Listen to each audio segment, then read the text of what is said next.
Well, hello, everyone, and welcome back to another live edition of the WGSN-DB Going Solo Veterans Corner. Of course, I'm your host, retired Army First Sergeant Paul Holbert, and it's good to be back with you again this week. I want to thank all of our wonderful audience out there for joining us each show, and even for those who can't watch us live, for those of you that pick us up on the streaming services and watch the show, we really appreciate it.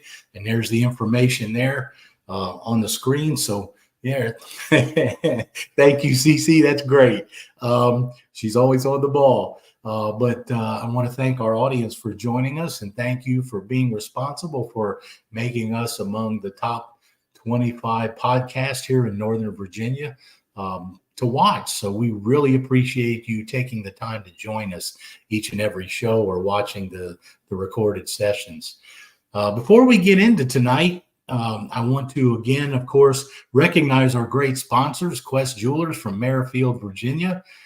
Quest Jewelers, folks, Mother's Day is just at the end of the week, but it's not too late to take a look and see what they got, because if you find something, even from their website, they can express ship it to you and have it to mom by Mother's Day. So take a look, see what they have.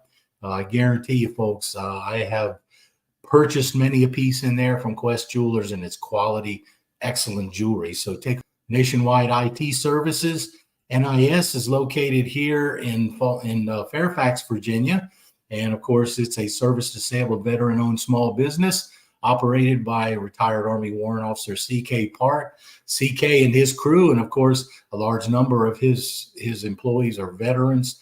And we thank CK for continuing to support not only this show, but veterans in hiring as he practices what he preaches. And his folks there at the company will be able to help you with any of your business needs, from anything from professional development, training, IT services, whatever you may need. He's got a talented staff there that can help you. So give them a call, take a look at their website, and see what they can do for you. All right, so I want to get into tonight's show. And for those of you that have watched the show before, you know that most of the time I have a guest on with me, and we cover either an interesting guest or an interesting topic or a veteran service organization. But tonight, for those of you tuning in, you have the dubious distinction of listening to me talk for a little while. And I promise not to drag it on any longer than it needs to go. But I think it becomes important. And tonight, I want to talk with you just a little bit about veteran volunteer opportunities. So, and the reason why this, I think, became such a prevalent thing for me is a couple of things more recently. And I mentioned in my last show, for those of you that were watching, I kind of told the little story about my wife and I driving home from a visit to my mother's recognition that I received just stopping on the road to buy gas from people in Alabama and in Tennessee.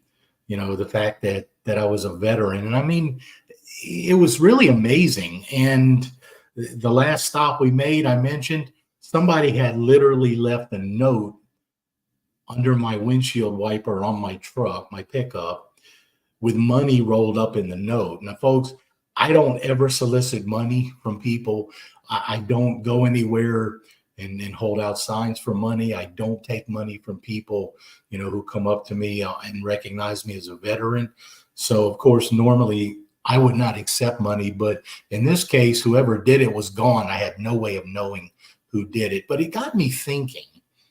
And it really kind of hit to the heart of what we do for veterans. And there are so many things out there, so many opportunities that not only my fellow veterans and veteran families, but the non-veterans in our population, for those of you out there in the audience, there are so many opportunities out there that we can all do. And of course, one of the reasons why I enjoy doing this show is because I stay connected to my fellow veterans, the service organizations, and it gives me an opportunity to put information out about what they're doing and things that are good for them and that can help them. So I wanted to spend a little time tonight just sharing with you some of these veterans opportunities.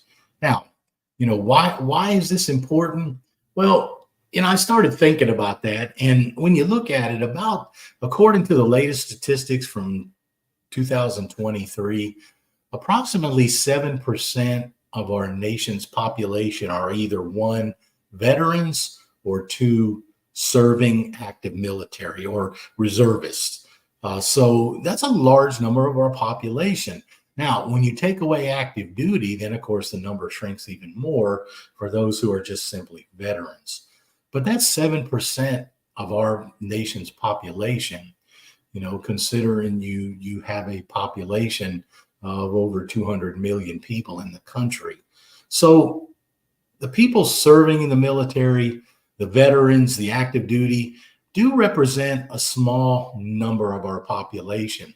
Now, one thing that kind of concerned me later that also kind of helped contribute to this discussion I wanted to have with you tonight was the fact that in one of the articles I just recently read, they were literally saying that in the serving ages between the ages of 18 and 25 of our young population, more than 40% of those 18 to 25-year-olds are ineligible to serve in our nation's armed forces for various reasons, whether it be for criminal records, addictions, other physical problems, mental issues, whatever it is. That's 40% of our younger population who are ineligible to even make the grade to serve in the military. And considering we have an all-volunteer force, that starts to make you wonder and starts to make you think and be very thankful for those young people who continue to join the armed forces and you continue to serve our nation each year. So having said that, looking at the small number of people, I think it becomes very important for us as a whole, not only just in the veteran community, but in the nation as a whole, to keep in mind our veterans. And I think we've gotten much, much, much better at that than we used to be, especially considering how a lot of our veterans were treated after Vietnam. And for those of you who've been watching the show, you'll know that several shows ago, back in mid-March, we actually had the commander and responsible for the Vietnam Veterans War commemoration here in the United States.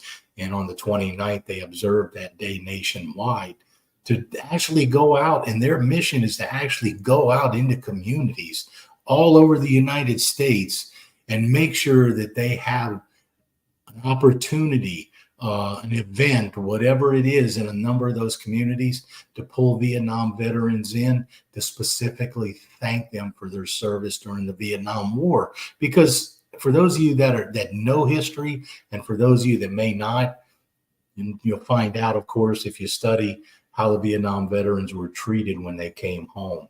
So it's not just our Vietnam veterans, but thank goodness we have gotten so much better at recognizing the things that our veteran populations do for us, the things that are their service. And we've come a long way since the Vietnam War. And I'm so happy to be able to say that.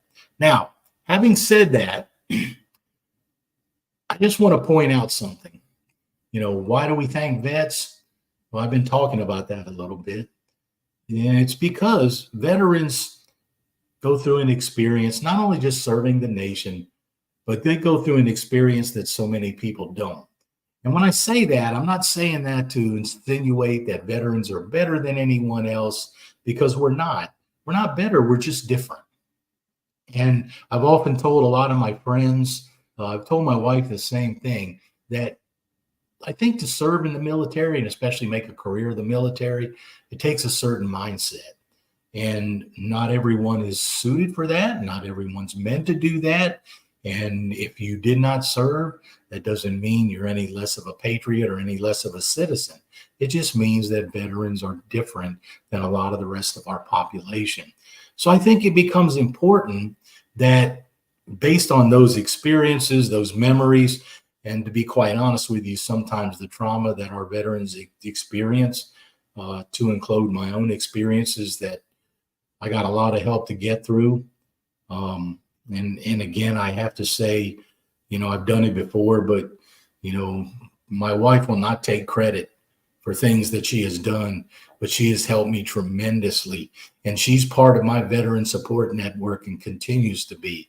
So this is why I think it's important that we continue to recognize those veterans and realize that there are things that we can still continue to do. And whether you served or not, there's an opportunity there for you. But I do want to add one other thing. I mentioned a few minutes ago that veterans are not better than anyone else. They're not better than anyone who didn't serve. They're just different. And I have to share with you, I've seen a trend lately of some places turning a veteran's experience into a finger pointing exercise. I've seen organizations selling T-shirts that simply say, well, I got a DD-214. What did you do? You know, you can be proud to be a veteran, proud of all you want. I mean, I am very proud for my military service. I'm very thankful I had the opportunity to serve, and it will always be a big part of my life until I die. But you know what?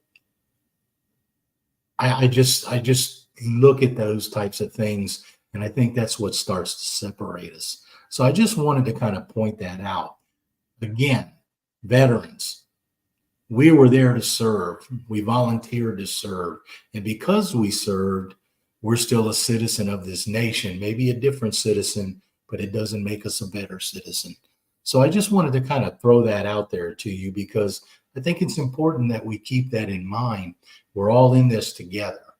So let's talk a little bit about some of these veteran service opportunities. And I got to tell you, if you go to Google and you just put in veteran service opportunities, veterans volunteer opportunities or veteran service opportunities, you can do it as a web search, and it will pull up a myriad of websites that you can go to. And of course, depending on where you're located, some of those websites are going to be local for your area. And it just becomes just a shopping center, I should say, of internet sites that you can go to. But I wanted to take a few minutes tonight just to share a couple of the specific ones, because I think they become very important. And they're the ones that I think we hear of more often than the smaller ones. But I will talk about a few of the more local ones. So first, let's talk about the DAV, the Disabled American Veterans, the Disabled Veterans of America. Everybody knows, I think, or most of you have heard of the DAV. The interesting thing about the DAV is they have offices and satellites in every place in the United States. Their main headquarters, located here in Washington, D.C., puts out the most of their information. But I have to tell you, folks, they do a lot for veterans.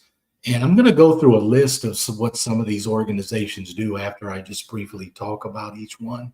So bear with me for a minute. But the DAV, you can see their website, www.help.dav.org. If you go to their website, they will have all kinds of opportunities there. And why is this important? When you start thinking about it, and it kind of reminds me of one of my experiences, one of the few trips I actually did have to take to the Washington, D.C. area Veterans Administration Hospital. And I remember when I went in the hospital, I walked in the front door, and it was busy for a lobby of a hospital. It was very busy.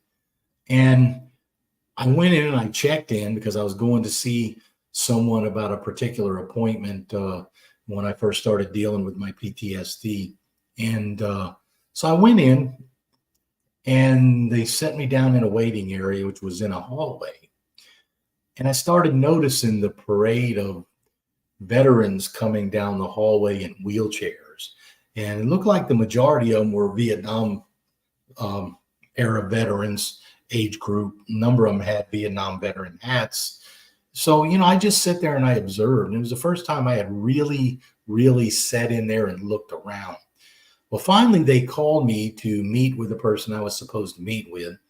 And I went out and met with them. And as they were preparing my VA identification card, I was sitting in a chair and I happened to notice this was the time that all the soldiers were still coming back from primarily Iraqi freedom, the early part of the Iraq offensive. I happened to see a young soldier there in a power chair, a power wheelchair, who was missing both of his legs. And sitting next to him in his seat looked to be his wife. And the soldier didn't look like he was more than 25, 26 years old. And sitting next to him was his wife, and they had 2 children. And you know, I sit there and I looked at that, and I don't know. It really, really hit me hard looking at that young soldier now having to live the rest of his life without legs. He's got a young family. He's got 2 young children. And, you know, I pray to this day that, of course, the DAV and the VA are taking care of that soldier and his family. But to see a young life like that and what had happened to it, and him there in the VA hospital trying to get help, it really hit me, and it hit me hard. And it actually made me thankful that while I've had to deal with a number of problems myself, it actually made me very thankful that at least my body was whole, you know, and at least that I realized there are veterans off in worse shape than myself. And it was really a humbling experience. And to know when you go to the DAV website that they have these opportunities all over the United States and district offices in each state, and they have all kinds of opportunities that you can join into to support disabled veterans across the United States. I think it becomes very important that we're familiar with those. So again, I encourage you to visit that DAV, the Disabled American Veterans website. And again, I'm going to get into some of the specific programs, but I just want to talk about some of them first. One of the other ones that I do want to talk about is the Wounded Warrior Project. I think everybody's pretty much seen the commercials on TV about the Wounded Warrior Project, and there you can see their information. And I really want to thank Cece for being on the ball with this stuff. She's always great with this, and I really appreciate it. Support woundedwarriorsproject.org. Folks, you know, to be honest with you, I had a chance to talk to a couple of younger veterans when I was still working federal civil service before I retired. And I was doing a public service recognition week one day down on the big lawn there in DC by the Capitol. And I had 2 Iraqi war veterans come in, and myself being a veteran, I was talking to them, and I was asking them about their experience with the VA and some of the other support. And at that time, you know, Wounded Warrior Project was not really off the ground, not really a big thing, because all this was just really getting started. And they did say, yeah, we've been treated pretty well, but there are some holes here in the things that could be helpful. There are holes here in the things that we need. And folks, I got to tell you, if you go to Wounded Warrior and you read about them, you're going to find out that they do their best to try and plug some of those holes that the DAV and the VA may not be able to fill, simply because of additional, you know, lack of complete resources, you know, budget issues with the Capitol. And I think all of you pretty much know what goes on with our budget every year, so we won't even go into that.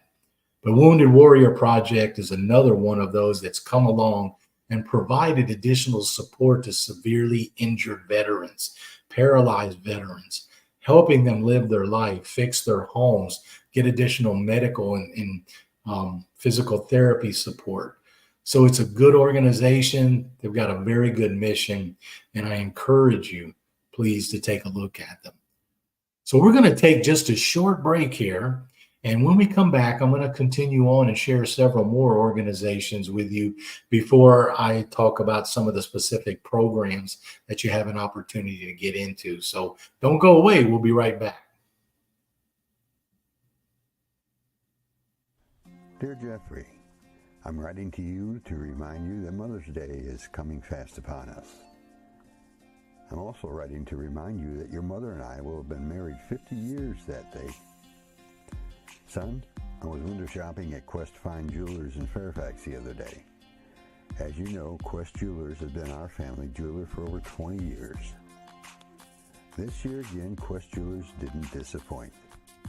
They have so many fine pieces of jewelry, and the staff there were so friendly and helpful. The quality and brilliance of Quest Jewelry has always made the perfect gift for our family. Son, I found your mother a Mother's Day pendant necklace and a very special 50th wedding anniversary ring I'm sure she'll be very excited about. Let's meet there this Saturday and get the perfect gift for your mom for this Mother's Day. Who knows? Maybe you will find something for your girlfriend, Amy. Quest Fine Jewelers is located at 8431 Lee Highway, Fairfax, Virginia. Their website, www.questjewelers.com. Or you can call them at 703-204-0111.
All right, everyone, welcome back. And you've been listening to the WGSN-DB Going Solo Veterans Corner with, of course, myself, your host, retired Army First Sergeant Paul Holbert, and want to welcome you back after the break. And we've been sharing tonight some of the veteran service volunteer opportunities that we have out there. So I'd like to continue on with that. We've talked about the disabled American veterans. We've talked about the Wounded Warrior Project. I also want to talk about volunteer VA.gov. So when you look at not only the Wounded Warriors, not only the disabled American veterans, but one of our big government organizations, of course, is the Veterans Administration. And I had the honor of actually working at the VA during my civil service career. And I will tell you, there were some excellent people there. The people that I worked with, we worked in the employee education systems offices that didn't handle a lot of the training and stuff for not only the medical staff, but the employees themselves and the employees that serve the veterans. And I will tell you that each one of those, there were a number of veterans working there, but each one of those people were very conscientious about the mission they had working for the VA. And it was one of my favorite organizations that I had an opportunity to work for during my civil service career. But when you go to the VA, they have a large web page full of all kinds of volunteer opportunities. Again, this is across the United States. When you think about it, you got to think the VA is also responsible for all of our national cemeteries, our VA cemeteries across the United States, the federal ones. We have Arlington Cemetery here in Washington.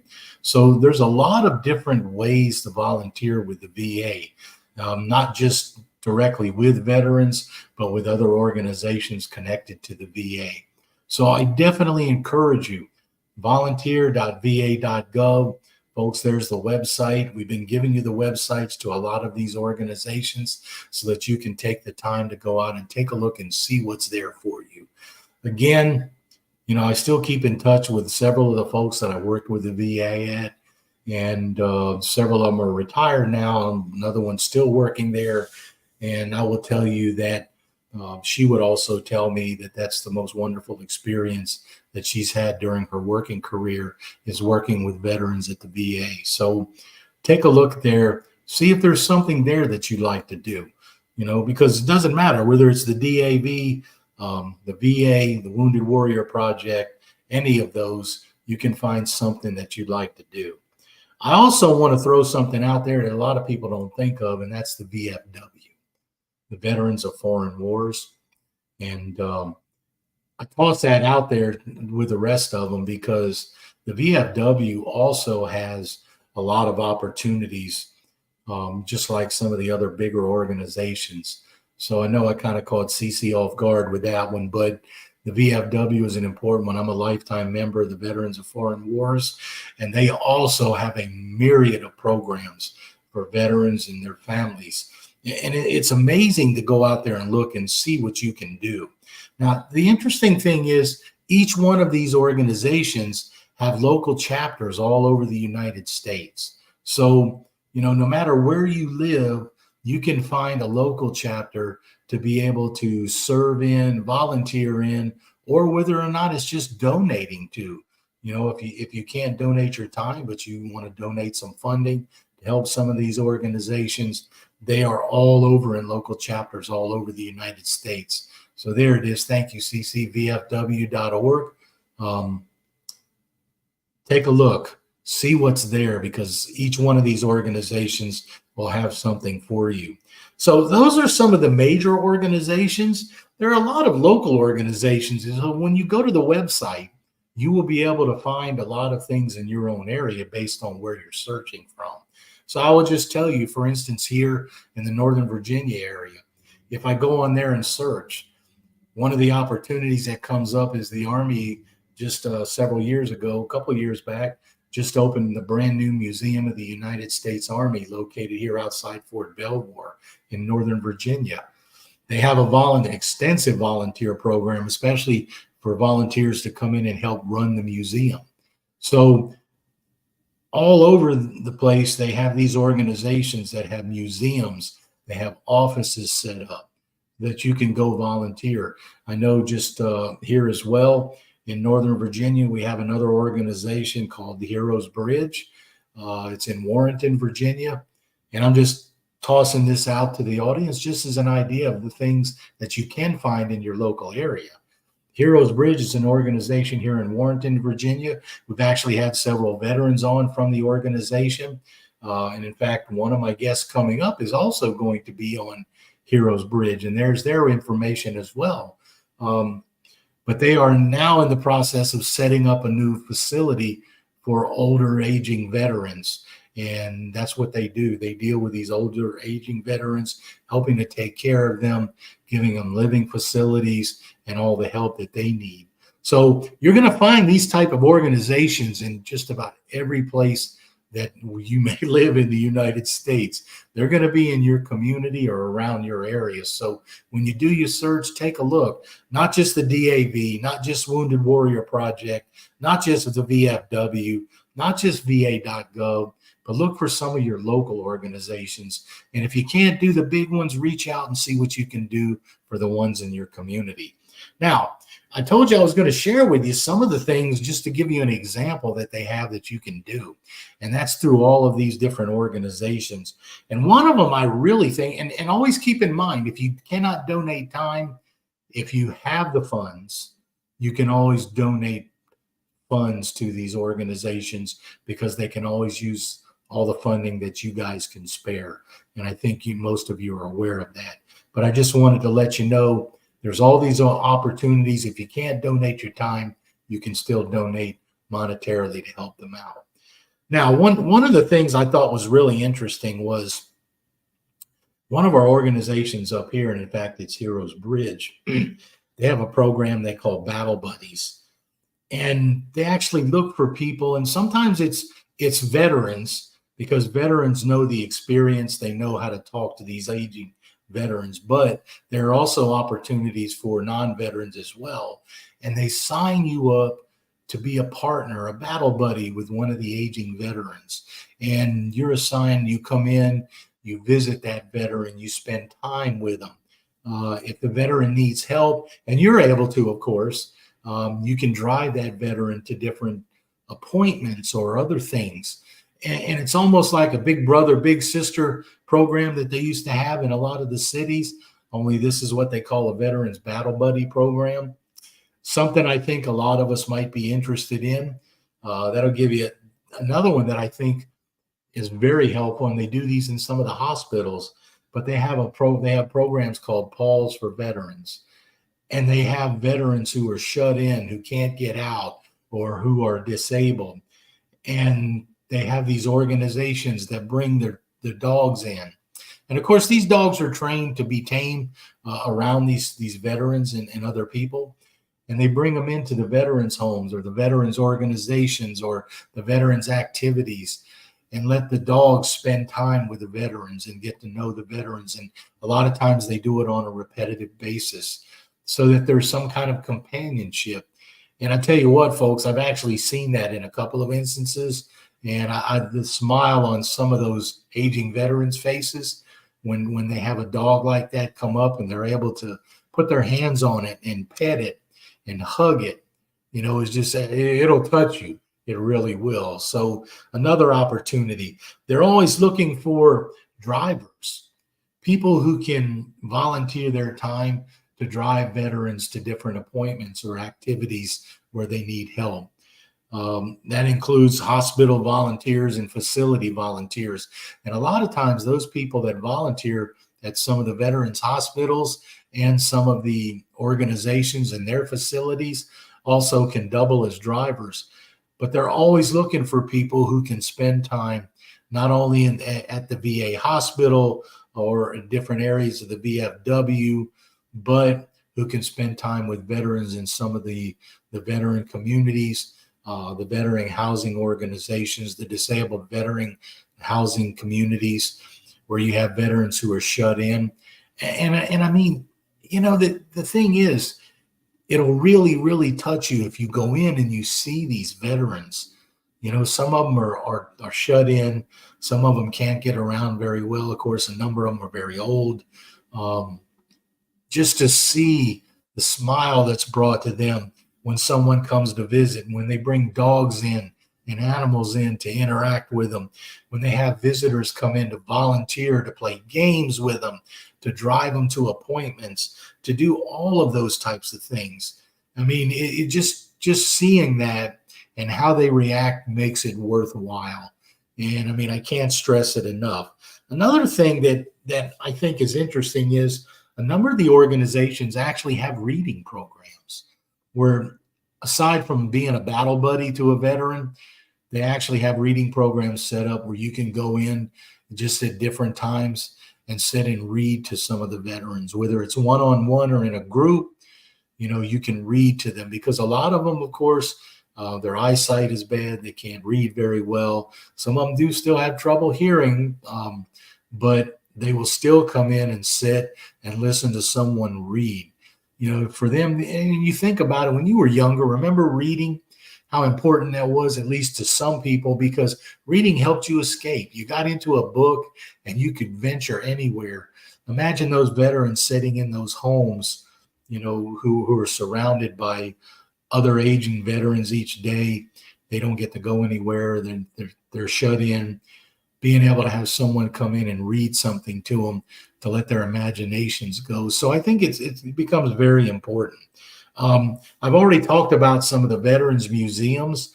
One of the other things that you're going to see, I think, advertised from time to time on your TV screen are item donations. Excuse me.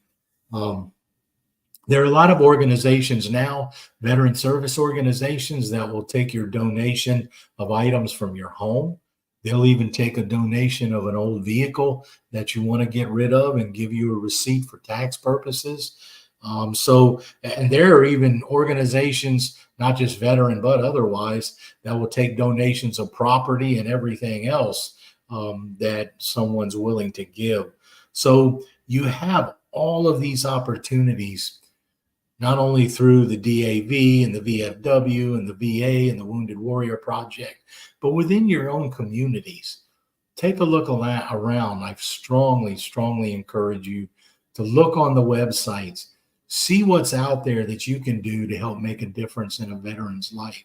Because folks, I mean, I have to tell you, I feel very fortunate to be in the position I'm in now as an aging veteran. I have a wonderful home. I've got a wonderful wife. She takes good care of me. She looks after me, and God bless her. She's a godsend. And I'm one of the fortunate ones. But there are a lot of veterans who are out there that don't have that. They don't have the same conditions. They don't have the same opportunities. And they don't get that same feeling of how can I say, companionship or love from any particular place. And it's not to say that they don't have some family members who try to visit them and look out for them. That's not what I'm saying. But what I'm saying is to have that special feeling of someone that cares about you. And I think this is what it's really all about at this point. To get to know some of these veterans, not just the young ones, but the old ones especially, and be able to listen to their stories and have them pass on things and their experiences to us, because pretty soon they're going to be gone. And those experiences are only going to be what we're able to read about in some of the storybooks and history books. But the storybooks and history books don't tell the real story. They don't tell the real truth. Where you get the real truth is getting to know these veterans and interacting with them and becoming a partner or becoming a friend. So I really, really want to encourage all of you out there. For those of you watching the show, again, I thank you each week for taking part and watching the show, watching the recordings of the shows. But I want to challenge you now to see if you can find the time to spend time with a veteran. Learn more about them, learn from them, hear about their experiences, and help them if they need help. Simply because I think that they have earned it. And I think that we should be grateful for what they have done. And I think we should be grateful for what they have given us. So again, I just want to say, please take the time, visit the websites, see what's there that you can do and that you can take part in, and reach out to a veteran, reach out to one of the organizations. And if you can't give them time, if you can afford to, donate to them to help them out. Because our veterans are still there. Many of them are still in need of help. And I think we are a nation that can do that if we really want to. So I encourage you to do that. So I want to thank all of you for joining me tonight to listen to me talk a little bit about some of these veterans volunteer opportunities. I encourage you, please go to the website, take a look, see what's available in your area, and let's make sure that our nation's veterans know that they're not forgotten, that we want to know about them, we want to know about their experiences, and we do want to say thank you. So I want to thank all of our audience for joining me this evening. Don't forget, you can find us on streamingnetwork.com, home of the goingsolomedia.com, where you can find my webpage with all of my past shows. So I encourage you to go on there and take a look. And veterans, as always, I want to thank you for your service, you and your families, for what you've done for the nation. And as always, we want to wish you the best. And I hope to see you on our next show.